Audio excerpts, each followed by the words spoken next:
Sallallahu Alaihi Wasallam kalau mau menikah disuruh melihat, laki-laki melihat, perempuan melihat, dan tidak cukup dengan lihat foto. Walaupun ada pendapat ulama mengatakan boleh kalau melihat foto, disunnahkan datang melihat, terutama laki-laki melihat perempuan. Ada satu hal saya ingin titik beratkan di sini. Ini belum saya baca terjemahan hadisnya ya, tapi berhubungan dengan masalah melihat. Kalau laki-laki, memang kata ulama wajib melihat. Kalau laki-laki wajib melihat. Kenapa? Karena laki-laki itu lebih cenderung dengan masalah fisik. Kalau perempuan sunnah melihat. Perempuan sunnah melihat calon laki-lakinya, calon suaminya. Karena bagi perempuan adalah kebaikan karakternya, muamalahnya. Ibu mungkin kalau misal ada seseorang dilamar oleh seorang laki-laki, orangnya santun, baik sekali kalau ngomong, emang terkenal keluarganya baik-baik, tapi fisiknya tidak terlalu gagah, biasalah. Oh ya nggak apa-apa deh, mungkin pasti dia baik. Kalau laki-laki beda. Walaupun perempuan itu cerewet, asal cantik, udah nggak masalah. Ini aja deh mah, saya mau. Ini soleh anak, enggak ini yang cantik. Fisik beda. Makanya di sini perintah melihat bagi laki-laki itu hukumnya wajib. Nggak bisa, jangan nanti direkayasa. Sudah nak, mama sudah lihat, nggak bisa. Dia harus lihat. Pas waktu nikah, ya mah nggak seperti yang diceritain. Nah, bagaimana kira? Kan nggak boleh, harus lihat. Jadi itu perintah agama kita memang ya, dibolehkan melihat. Beberapa hadis yang akan kita pelajari ke depan ini, beberapa hadis saya bilang mungkin 3 atau lebih, semuanya berbicara tentang masalah wajibnya laki-laki melihat. Dan bagi perempuan hukumnya sunnah. Boleh dalam Islam kalau ayahnya itu orang saleh. Ayahnya orang saleh. Memang dia orangnya baik, bijaksana, bukan tipologi ayah yang kadang-kadang ego, hanya memang dia dasarnya rusak hidupnya ya, pemabuk apa segala itu tidak masuk. Tapi ini orang saleh. Boleh dalam Islam, beberapa ulama fikih mengatakan dia menikahkan anak perempuannya walaupun anak perempuannya belum lihat laki-laki itu, karena dia tahu maslahatnya. Itu sering terjadi dalam kisah para tabi'in gitu kan, orang-orang saleh dulu. Mereka kadang-kadang menikahkan, kalau dia tahu ada orang saleh, dia langsung nikahkan anaknya. Kamu mau nikah sama anak saya? Maka laki-laki itu kalau bilang iya, langsung dilamar, dinikahkan. Maksudnya disuruh laki-laki itu mengatakan iya, jadi itu tanda lamaran dia, maka dinikahkan. Banyak terjadi, seperti kasus misalnya Sa'id bin Musayyab rahimahullah, seorang ulama tabi'in. Anaknya dia perempuan itu terkenal sekali kecantikannya, hafal Quran, hafal hadis ribuan, dihormati sekali di Madinah. Dan ayahnya ulama besar. Jadi tabi'in itu sudah ulama, ini pimpinannya ulama, terkenal sekali Sa'id bin Musayyab rahimahullah. Kemudian anaknya ini pernah dilamar oleh kandidat khalifah. Jadi ayahnya khalifah, ini kalau ayahnya mati, gitu kan, anaknya ini jadi khalifah udah.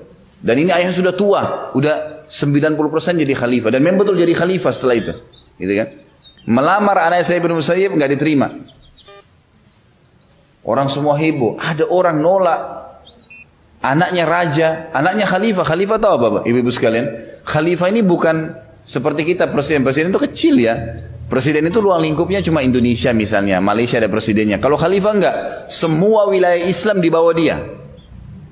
Itu istilah khalifah. Jadi misalnya khalifah dulu seperti khilafah Abbasi, ibu kotanya di Irak ya. Semua wilayah Islam dulu, Jazirah Arab, Afrika, daerah Spanyol dulu gitu kan. Itu semua di bawah dia. Jadi ini bukan cuman raja, bukan cuman presiden, di atasnya khalifah tuh dilamar ditolak. Subhanallah. Sa'id bin Musayyib dalam sebuah kisah dikatakan dia lagi duduk di majelisnya. Kemudian ada murid dia selalu hadir. Anak ini selalu bertanya, rajin, saleh orangnya gitu kan. Satu waktu anak ini sudah 2 minggu gak hadir pengajian. Bertepatan lamarannya khalifah itu untuk anaknya datang. Pas datang ke taklim, kata saya, kamu dari mana? Selama 2 minggu, dia tahu nih muridnya yang sering hadir gitu. Dia bilang, Syekh, istri saya baru meninggal. 2 minggu lalu tuh meninggal, kemudian saya masih terpukul dengan keadaan itu. Maka saya belum bisa hadir di majelis ilmu, saya sempat urus jenazahnya, terus terima orang-orang yang bertakziah.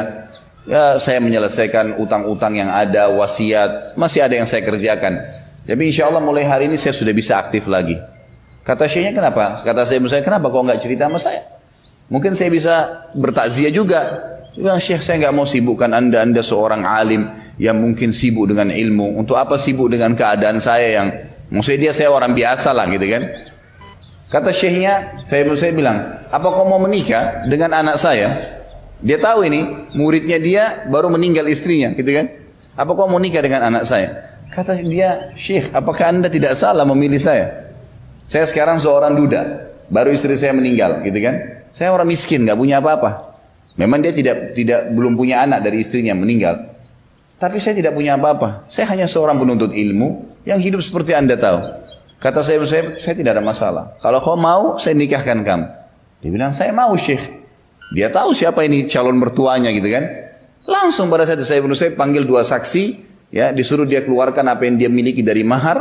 Nanti kita pelajari ya, mahar itu boleh. Kalau orang miskin sekali, boleh dengan ayat Al-Quran. Dan ukurannya itu sekitar 20 ayat. Nanti diajarin ke istrinya, kalau orang miskin.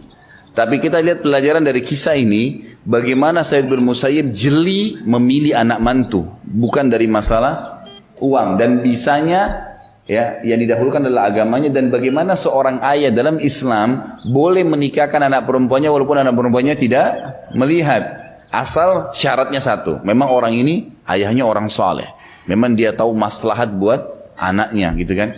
Maka yang terjadi, keluarkanlah apa yang dia milikin dari mahar beberapa dirham, lalu dinikahkan oleh saya nikahkan kamu dengan anak saya si fulana gitu kan. Dengan mas kawin yang sudah disebutkan, lalu dia bilang saya terima nikahnya, selesai. Orang ini muridnya cerita, dia bilang, saya ini nggak percaya saya nikah. Kata saya, menurut saya baiklah, sebentar nanti saya akan menyampaikan kepada istrimu di rumah. Dia pulanglah, disampaikan kepada istrinya dan dia bilang kepada anaknya, nak, ayah sudah menikahkan kamu sama murid ayah si fulan dan kamu sudah jadi istrinya. Anaknya karena juga penuntut ilmu, faham agama, dia tahu ayahnya nggak mungkin pilih salah. Dia bilang baik ayah, sudah. Kata si anak mantunya ini, saya lagi duduk waktu itu lagi puasa sunnah dia. Dia bilang saya lagi puasa Kamis, terus mau buka puasa. Begitu azan buka puasa, saya mengambil beberapa kurma yang saya miliki dengan segelas air. Lagi azan tuh, lagi buka puasa, tiba-tiba ada yang ketuk pintu.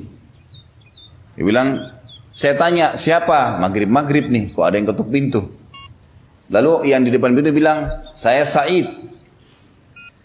Kata yang cerita ini, anak mantunya ini, yang muridnya ini bilang, terlintas semua Said teman saya kecuali Sa'id bin Musayyib, kecuali mertua saya. Saya tidak sangka kalau dia datang, belum pernah. Karena Sa'id bin Musayyib ini selama 40 tahun dalam kisahnya yang dikatakan tidak pernah terlihat kecuali dari rumahnya ke masjid. Tidak pernah ke pasar, tidak pernah kemana-mana. Pokoknya 40 tahun itu rumah masjid, ngajar, sholat, gitu aja, pulang ke masjid. Terkenal sekali. Jadi nggak pernah khusus datang ke rumahnya orang, apa itu nggak pernah. Jadi dia bilang terlintas semua nama Sa'id kecuali guru saya nih. Terus saya buka pintu, saya kaget, ternyata guru saya. Lalu saya mengatakan, Syekh, wahai guruku, kenapa anda yang datang, mesti saya yang datang? Dia bilang, saya tidak mau kau tidur malam ini sendirian. Ini istrimu saya bawa. Silakan masuk anakku. Dibawa ya anak perempuannya. Ini kisah nyata. Anak perempuannya masuk. Patuh. Masuk ke dalam. Kata si suami ini. Terus saya bilang, ini sedikit uang. Saya titipkan buat kamu. Lalu dia pergi ke masjid. Sholat. Kata si anak mantunya ini. Saya benar-benar nggak tahu mau buat apa. Ini anak belum pernah ngomong. Belum pernah ketemu. Dibawa sudah jadi istrinya. Dia bilang saya coba masuk membersihkan, berantakan nih. Lagi buka puasa, roti buka sobekan, kurma buka digigit. Ini orang menikah gitu keadaannya gini, rumahnya berantakan, dia sendirian. Maka dia pulang, saya rapikan secepat mungkin, lalu saya pamit ke masjid. Dia sholat, balik, lalu dia bilang pada saat saya balik saya nggak ke rumah saya, nggak tahu mau bilang apa. Dia bilang saya datangin ibu saya, terus saya ceritain kepada keluarga saya. Keluarga saya awalnya bilang apa? Kamu gila apa? Apa kamu mau dinikahin sama Sa'id bin Musayyib yang nolak lamarannya khalifah? Kamu siapa mau dinikahin? Dia bilang demi Allah ada di rumah anaknya sekarang. Anaknya sekarang ada di rumah, sudah jadi istri saya, dinikahkan dari di masjid. Ibunya bilang baik kalau gitu, saya lihat. Dilihat ternyata betul. Kata ibunya kalau gitu kau tidak boleh menyentuhnya sampai saya sudah mempersiapkan dia seperti layaknya wanita. Kata anaknya silahkan. Akhirnya ibunya bawa ke rumahnya. Seperti umumnya orang didandanin dulu segala. Ini kan langsung di store saja gitu sama ayahnya gitu. Dia bilang setelah selesai didandani sama ibunya segala. Pada saat dia membuka cadarnya datang ke dekat saya. Dia bilang saya kaget. Seperti Allah memberikan kepada saya sebuah bintang gitu kan. Wanita ini sangat cantik luar biasa. Hafal Al-Quran. Ribuan hadis dihafal. Wajar khalifah melamar dia. Allah memberikan saya karunia sementara saya sudah duda. Bilang setelah beberapa hari berjalan kehidupan kami, Said Musaib datang lagi kemudian membawakan untuk kami beberapa kebutuhan uang, lalu kemudian saya hidup bersamanya gitu. Jadi ini saya bukan sedang mendatangkan kisah khusus sebenarnya masalah ini ya, tapi ada poin. Said Musaib ini adalah ulamanya tabi'in dan beliau mengerjakan ini karena berhubungan dengan hukum syar'i. Dan hampir semua mazhab sepakat kalau wanita sunnah boleh dia melihat, tapi kalau sampai ayahnya melakukan ini bukan perbuatan yang salah, tapi syaratnya memang ayahnya orang saleh, memang dia tahu maslahatnya.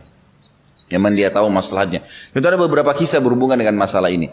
Tapi kalau laki-laki wajib lihat, wajib melihat, gitu kan?